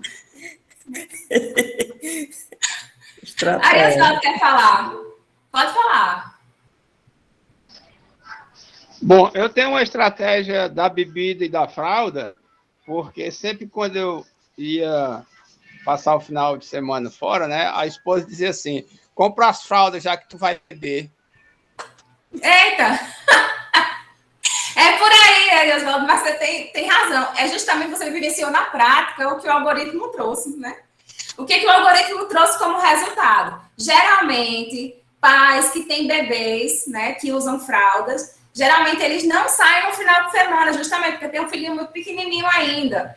Aí o cara vai lá para comprar justamente a fralda no supermercado, ele compra o quê? Sua cervejinha para beber no final de semana. Por quê? Porque ele não vai poder sair na sexta-feira à noite para se divertir, ele vai estar cuidando do menino. Então, o que acontece é a gente vê dois produtos completamente diferentes, mas naquele dia da semana em específico, existia um aumento dessas vendas.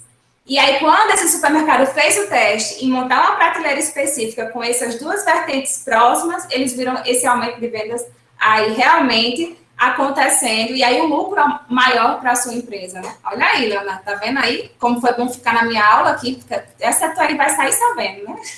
Quando você vê isso acontecendo no supermercado, aí você vê, tá ali o a priori funcionando aqui também. Tá, tô terminando, Hilton. Aí também tem aí o governo federal, né, gente? Trazendo algumas ideias de projeto, por exemplo, cidades digitais, né? Que vai ofertar serviços como educação, atendimento médico, o pessoal tem acesso à internet, né?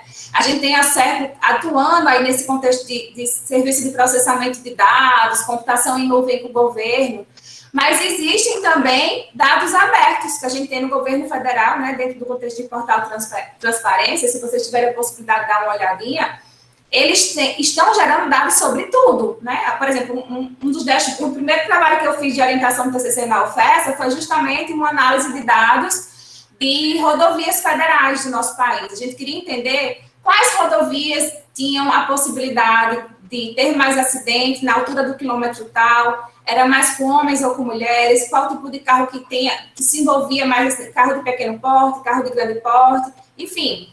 Esse tipo de relato os próprios servidores, né, na verdade, o próprio governo faz com que a gente obtenha em formato de planilhas. Essas planilhas a gente pode baixar e fazer estudos sobre elas, né, e aí é interessante que tem áreas diferentes, tem área de saúde, tem área de agricultura, enfim. E aí, em específico das rodovias federais, esse aluno, ele pegou essas informações e a gente começou a validar faixa etária do pessoal que se acidentava, o tipo de acidente que acontecia, acidentes que causaram óbito, né? Quantas pessoas se envolviam em acidentes. E aí, realmente, a gente tinha um relato bem legal, assim, do que a ferramenta poderia trazer graficamente, né? E uma das coisas boas de visualização de dados é que a gente não vai olhar só para número, né? A gente olha justamente para uma ferramenta daquela de deslocamento, a gente olha uma forma mais legal o dado, né? Então, fica aí também a dica de utilizar-se desse tipo de dado que o próprio governo federal disponibiliza para fazer análise em relação ao Big Data. Um trabalho também que foi muito relevante foi justamente essa aluna que detectou sozinha o desvio de bolsas na Universidade Federal do Paraná. A própria universidade não chegou a enxergar, né? Mas o que aconteceu? Essa estudante, ela viu, na verdade, isso acontecendo porque a bolsa dela atrasou. Aí, quando atrasa a nossa bolsa, minha gente, a gente vai atrás do babado, né? O que aconteceu? A bolsa dessa menina atrasou, o nome dela é Débora, depois vocês podem pegar esse relato. E aí a bolsa dela atrasou, ela foi investigar, né? Ela começou a identificar, minha gente, que existiam pessoas que não tinham vínculo com a universidade que estavam recebendo bolsa também. E a bolsa dessa galera não estava atrasando, não, viu? Então, sem sair de casa e consultando os dados do portal de transparência, né, validando esses dados numa ferramenta, foi que ela descobriu que tinha cabeleireiro recebendo bolsa, taxista, artesão. E a gente tinha aí, na verdade, cada um deles também trazendo dinheiro para eles de pesquisa, sem ter vínculo com a universidade, e aí houve a denúncia, né, e foi conhecido aí esse caso como Bolsa Fraude. Não sei se vocês ouviram falar, mas fica aí também a dica de vocês olharem o que aconteceu nesse caso. Para finalizar, oportunidades, né, que a gente pode vir a falar. Quanto é que ganha um profissional que trabalha com Big Data? A gente tem uma reportagem que foi feita pelo Jornal Extra, que diz que um especialista de Big Data, ele começa ganhando de 2 a 4 mil reais no seu início de carreira, né? E vamos falar isso de uma grande cidade, a gente pode ter um profissional como esse chegando a ganhar um salário de 30 mil, né? Então, a gente tem aí cargos como engenheiro de Big Data, líder de equipe na área de Big Data, conseguindo galgar aí um salário, de fato, bom, né? Muito bom. Então, a gente pode ter aí analistas que podem estar atuando nessa área, né, analistas relacionados à área de marketing, tecnologia, inovação, e a gente tem um mercado aí que se abre, né, abre as portas para grandes possibilidades, né, justamente porque a gente tem a maior parte da construção dos sistemas atendendo essa perspectiva de análise em tempo real, e aí eu preciso saber como é que esse dado se comporta, que tipo de dado é esse, como é que eu armazeno, como é que eu faço o processamento dele. Então, eu trouxe, na verdade, um relato para vocês, com base nessas referências que estão aí. Existe muito mais coisa, minha gente, para essa área, mas eu tentei, pelo menos, dar uma pincelada nos conteúdos. E é isso, espero que vocês tenham gostado. E muito obrigada a todo mundo que ficou, ao professor Redman pelo convite. Estou aí aberta a perguntas. Muito bem, olha isso. Valeu, minha gente. Fico feliz que tenham gostado. Deixa eu ver se tem mais pergunta aqui. O pessoal perguntou, porque o Google é danado, ele tem milhões de dados da Big Data, e você faz uma perguntinha, ele responde em 0,24 segundos. Tem alguma ideia como é que o Google... Na verdade, eles trabalham justamente nessa vertente, né? Eles trabalham com tipos de dados heterogêneos, né? E aí, quando eu falo heterogêneos, eu estou falando que eu pego esse dado de várias fontes diferentes, né? Eu posso pegar, na verdade, das várias ferramentas que o próprio Google disponibiliza, né? Que a gente tem uso, inclusive no nosso celular, e esses dados, eles estão gerando conhecimento para eles também, né? Quer queira, quer não. E aí, o que acontece? A gente tem diferentes tipos de dados, diferentes tipos de fontes heterogêneas, e esses dados estão chegando para que eu, na minha ferramenta em específico, por exemplo, naquela de busca, né, faça uma análise dos melhores resultados. Existem algumas estratégias? Existem, por exemplo, nesse caso, eu posso trabalhar com o paradigma MapReduce. Por quê? Porque o paradigma MapReduce me dá a possibilidade de validar uma infraestrutura computacional, por exemplo, um banco de dados que eu venha a utilizar, né, que me permita trabalhar com essa perspectiva de eu tenho uma base extremamente volumosa, mas eu não vou jogar uma consulta para obter informação daquela base volumosa. Eu vou pegar essa base volumosa, vou distribuir meus dados em bases menores, como é aquele exemplo de 1 terabyte para 256 gigas em 5 máquinas. E eu vou gerar informação em cima de 256 gigas, né? Então, aí, ó, primeira estratégia que ele usa, o paradigma MapReduce atuando para justamente reduzir o volume de dados e melhorar o tempo de processamento. Mas o meu tempo de processamento ele não é só melhorado aí, né? Porque, por exemplo, um dos gargalos para um sistema em tempo real pode ser o requisito não funcional de disponibilidade de informação. Porque se eu contrato esse serviço da nuvem e meu dado está na nuvem, mas e se essa nuvem cai, se esse sinal cai? E a gente, quando eu falo dado na nuvem, não quer dizer que vai chover dado na gente, não, viu? Eu estou dizendo que existe uma máquina de uma empresa que eu vou comprar o espaço, que eu vou comprar aquele espaço e ela vai me disponibilizar o serviço. Mas pode ser que a internet oscile e esse dado não esteja disponível. Qual é a outra estratégia que eles usam?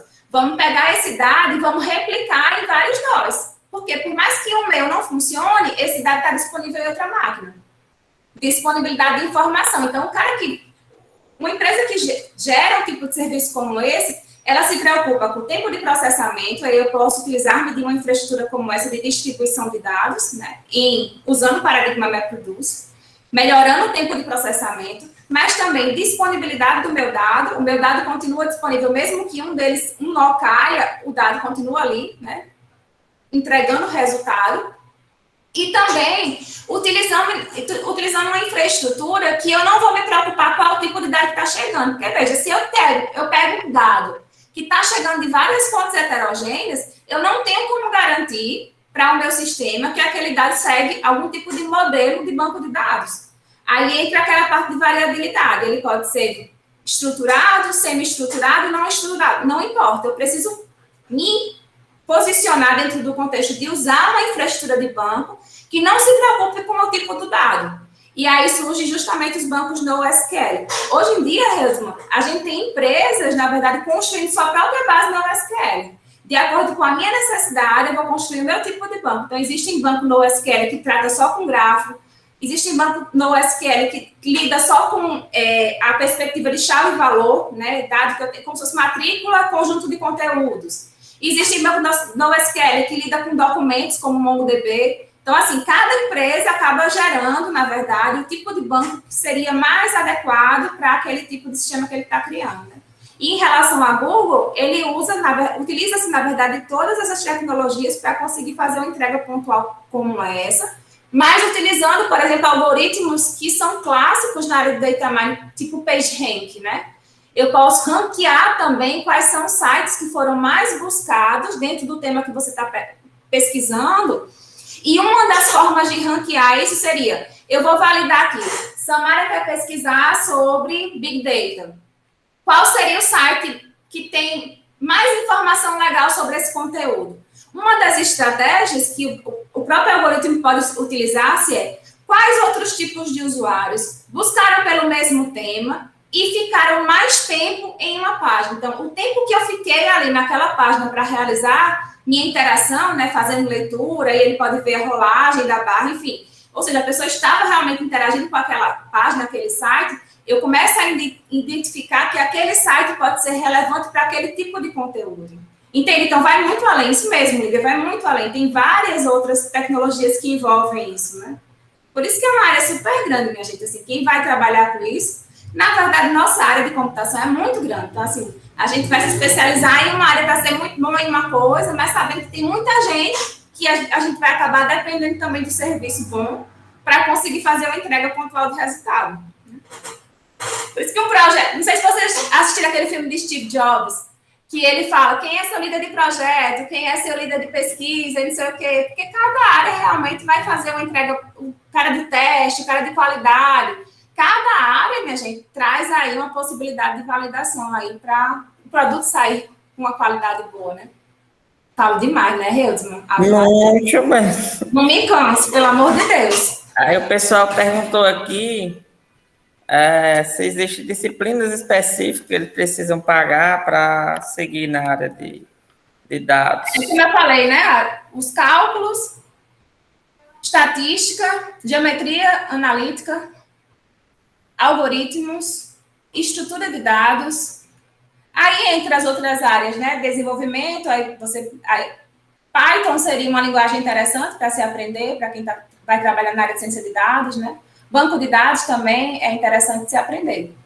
Mas, assim, eu acho que tem que começar da base. A base sendo boa, você consegue migrar para essas outras vertentes de disciplina, que seria Python e banco, né?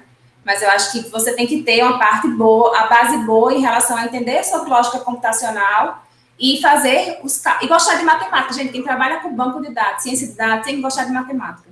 Porque no final, por trás é tudo número. Muito bem. Foi boa a palestra, porque geralmente os alunos perguntam, para que eu vou usar cálculo? Para que eu estou estudando cálculo? Olha aí, é bom que já, quando alguém fizer essa pergunta, né, já sabe, eu vou construir um próximo Google Maps. Ali é só número. Pronto, aí o pessoal está com dificuldade, o pessoal está trabalhando com banco de dados, aí tem um probleminha aqui que eles estão fazendo, aí pedi a sua ajuda, você poderia resolver. Aí eu vou colocar aqui no Vai chat, cair minha conexão, vai cair minha conexão. para ver se roda. Ótimo. Ai, obrigada. Ai, Reutman, você é muito fofinho, muito obrigada. 100%, 100%. Eita. Eita, mas a gente agradece. Tem mais perguntas, pessoal? Então, a gente agradece pela participação. Acabou também o tempo, né? Todo mundo doido para sextar. Sextou. Mas eu nem estourei o tempo, né? Foi bem, tá tudo certo. Não, tá tudo certo. Valeu. Quero agradecer demais, Reutman, pelo seu convite. Você sabe que eu admiro muito o seu trabalho. Reutman também é líder de um dos grupos de pesquisa que eu tenho o prazer de trabalhar, que é o LIS, né? Eu estou colaborando também com o pessoal do LIS. O LIS traz muitos projetos na área de software, que é uma área que eu tenho atuado, inclusive dentro do contexto da coordenação do curso de engenharia de software. E aí, convido vocês também para conhecer o curso de engenharia de software. Quem sabe a gente se encontra um pouquinho mais para frente, né? E é isso, quero agradecer a Reutman por sempre me receber nos projetos, nos trabalhos e em convites como esse. Contem comigo, tá? Um beijo para vocês, obrigado por terem ficado. E qualquer dúvida, podem me mandar mensagem. Eu vou disponibilizar meu material para a Reutman. E aí, qualquer coisa, a gente vai se comunicando também. Muito bem. Então, sextou. Sextou, valeu. Valeu. Beijo. Tchau, gente. Tchau.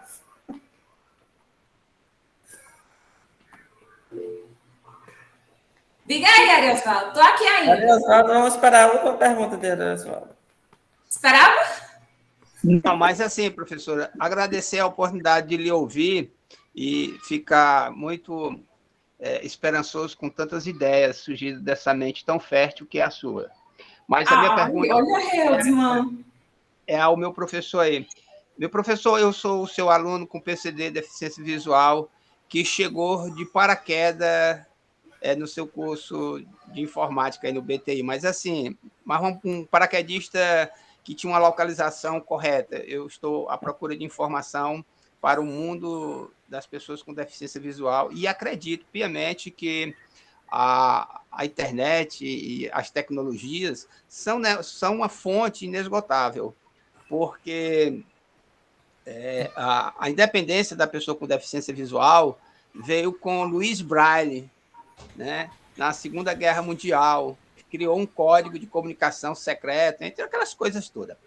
E assim, a minha deficiência visual veio depois da velhice, depois dos 45 anos de idade, e eu já tinha tido muita familiaridade com a informática, que eu sou técnico de informática, trabalhava com hardware e montagem de redes.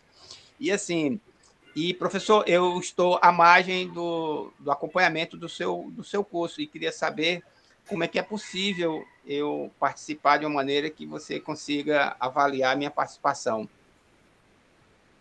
Pronto, a gente vai se ajeitando, não se preocupe, não. Eu não tenho preocupação, não estou nem vendo, ó. Muito bem, Ariosvaldo, não estou nem aí, né? Não, aí eu estou em todos. Não, aí eu estou em todos. Agora que eu não estou nem vendo, eu não estou, não. Não, mas vai dar certo. Vai dar certo. Então, assim, você pode usar tudo disso que você falou muito para projetos que você vai tocar dentro da universidade, né? Você vai trazer uma outra vertente de projeto para a gente começar a pensar sobre. Você pode até nos ajudar a contribuir na construção de projetos para ajudar pessoas, né?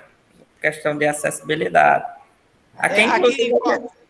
Aqui em Fortaleza, eu fui convidado, eu e uma equipe lá do Instituto de Pessoa com Deficiência Visual, para participar de uma crítica sobre um aplicativo desenvolvido pela Dell, né? E foi muito curioso, porque os programadores, eles imaginavam o que era possível no mundo deles, mas quando eles tiveram uma interação com a gente, pessoas com deficiência visual, eles diziam assim, mas como é que você consegue tão rápido assimilar a rotina, o caminho e as teclas de função? Eu disse, não, você me dá o meio e eu faço o desenvolvimento das ideias. Foi muito bom. Boa. É isso aí, eu acho que a gente pode conversar muito sobre isso. Acho que no LIS a gente traz essa possibilidade de abertura de grandes projetos aí, né? E eu acho que é uma das coisas que a gente gostaria de estudar um pouquinho mais. Quem sabe vai chegar longe. Eu tenho um amigo meu aqui que ele é um exímio operador de tecnologia para pessoas com deficiência visual. A questão dele é porque ele tem uma adversidade às ciências exatas. Aí ele não consegue ir para dentro da universidade, mas é uma mente muito fértil. É uma mente muito fértil a dele. Sabe? Eu fico assim, ele conversa muito e ele é o meu ponto de referência, sabe? Fico muito feliz. Pois tá, professor. Daqui a pouco ele chega aqui, ó. Ah, não chega não. Quem não quer fazer o Enem, ele não se permite. Vai fazer o quê, né? Mas ele é bom para dialogar, ele é uma fonte de informação inesgotável. Pronto, mas traga ele para aqui, para as nossas aulas, quem sabe ele não se anima para... Eu vou, quando eu for assistir as próximas lives com o senhor, eu vou convidar para ele estar presente. Pronto. Certo? Pois tá, professor. Sextou. Tudo de bom para nós. Bom final de semana. Valeu. Bom final de semana. Bora?